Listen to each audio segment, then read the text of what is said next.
Today, I've got a product that you've all been waiting for. Something incredible, amazing, outlandish.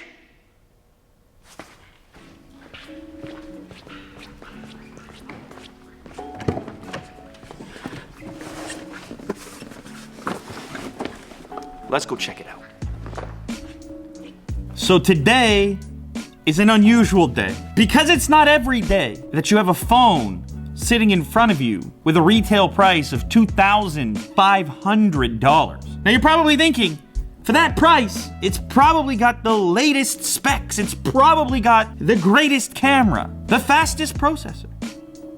Well, if that's what you thought, you're probably wrong. The device in front of me is expensive for other reasons, primarily to do with this on the top of the box here. Lamborghini, that's right, it's the latest Lamborghini phone, the Alpha One, for the alpha male. It might be you.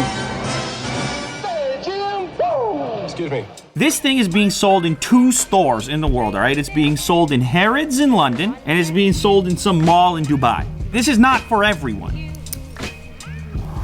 Wait a second, is that a leather-ish texture? It is.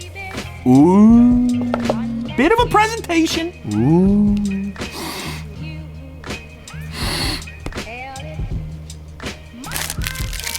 Ooh, Italian leather. It cannot be luxury without carbon fiber, a fingerprint sensor. We have a 20 megapixel camera, a badge on the bottom, Lamborghini Alpha One, because you deserve it. Because I'm worth it. It's got a headphone jack on the top. I'm noticing something right in there. You see that little dot there? Is that some kind of defect that I see? How mad are you? You're the Alpha One! Easy, miss.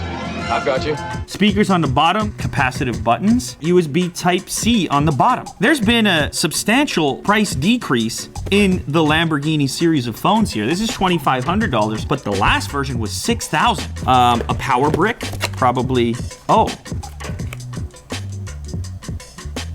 What's going on here? There's nothing in here. What's going on here? There's nothing in there. It has the power icon. Is that why they included that in the box? What a letdown. Okay, fine. They sent this one here. That wouldn't have fit in there. Jack, please help me here, man. This is incredible. In the main box, there's no charger. They send it separately. Okay. Also in the box, another empty box. This is supposed to be the cable. So I guess the cable that you get with that, this is some kind of a rebrand. Like they just panicked and put the badge on there. The Lamborghini SIM tool. Look at that. You can't have a luxury product without a warranty card. Okay, there it is, powered by Android. Is it possible to own a phone like this without an actual Lamborghini? This boot up is a little slow, by the way. Oh!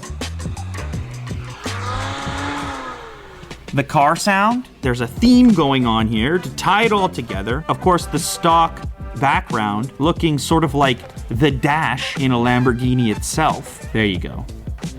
Never forget the bull. This here all looks familiar. I mean, the speakers are forward facing. That's good, I've been asking for that. Oh, can I say something real quick here? The Professor X thing, holy moly. People lost their mind. The same Professor X, he is not telekinetic, strictly telepathic. Go back to the comic books. I went to the wiki, the Marvel wiki on marvel.com, and yes, there's evidence. There have been cases in which he has moved things. Low level, telekinetic, but he's moved things before, including, in some situations, his wheelchair, which was hovering. How do you think it was hovering? Anybody who's ever owned a MacBook, you've seen it, you've known about it, you've just connected your charger and not even thought about it. Not that bad. We got a 1440p display. Here is the previous Lamborghini phone, around $6,000. There are some similarities here. To be honest, I think the new one, it looks a little nicer. It's less shiny. The leather has a more matte finish to it. It's a little bit less bulky as well. Not that I mind a little bit of bulk to a phone, but this one is overwhelming. I mean, they're both obviously insane. Optical image stabilization, live photo, a manual mode, slow motion, and a magic exposure mode. Okay. Very loud focus beep there, kaboom, and a very loud shutter as well.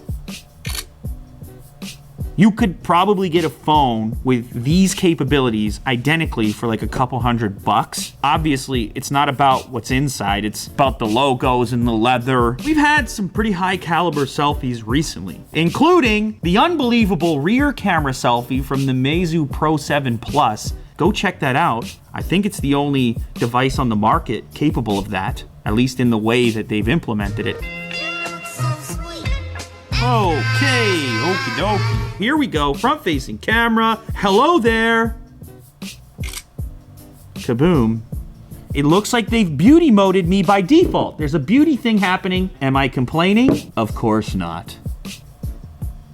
There you have the real version. This is a 5.5-inch QHD display. The camera on the back, as I mentioned before, is 20 megapixels. It's got a Snapdragon 820 in it. 64 gigs of storage, which is expandable. I should probably pop out the SIM tray here just to show you, okay? So it's one of those dual, I mean, this should be on every phone. You shouldn't have to spend $2,500, and you don't.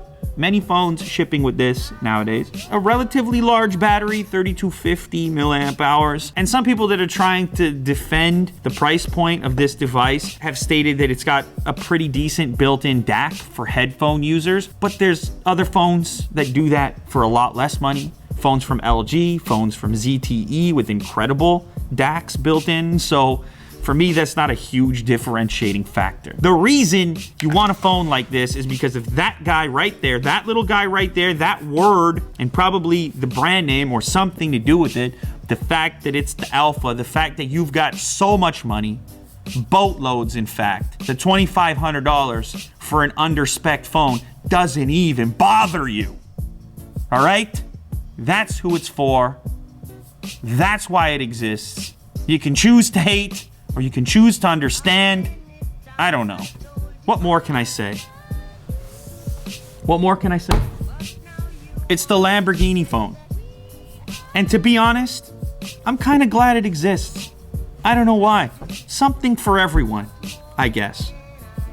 It's a little bit of fun. It makes the noise of the car starting up when you turn it on. I mean, it's obviously ridiculous, but why not? Let somebody have it. Let them live a little bit. Question time. So here's one from someone called Pro Potato. Do you think the real iPhone 8 is going to have the same design as in the mock-ups? I think it's going to be very close, if not identical, to some of the latest leaks that we've seen. I have boxes full of cases sent to me by companies that are incredibly confident that that's what the iPhone is going to look like. So much so that they've got all the marketing material printed out, the cases themselves have been manufactured, and the packages that the cases are in. So because of that, I have to say I've got a pretty high level of confidence that the iPhone is going to look like those mock-ups, at least for that special version, the iPhone Edition or X or whatever it is that they end up calling it. Unbox Therapy, what is your dream car if you have not already gotten it? And you know, to be honest, I think people, they get a little bit crazy about cars. I'm more of a simple guy. Which one would you prefer, a digital watch or a mechanical watch? Here's the thing, a lot of people, they've noticed I've had this G-Shock on my wrist for years, and I love it. It's durable, the battery never runs out, and I don't know, it feels good there. I don't feel like I have to be gentle with it. I can bang it against things, and it's light enough that I hardly notice it. I've also got kind of big wrists, so I like to have a chunky watch on there, and for as long as I can remember, I've just gotten comfortable with the G-Shock layout. I just want the time. It can do some other things as well. The many years of testing all the different smartwatches and even wearing some fancy ones, I always come back to the familiarity of the Casio G-Shock. Like I said, I'm a simple guy.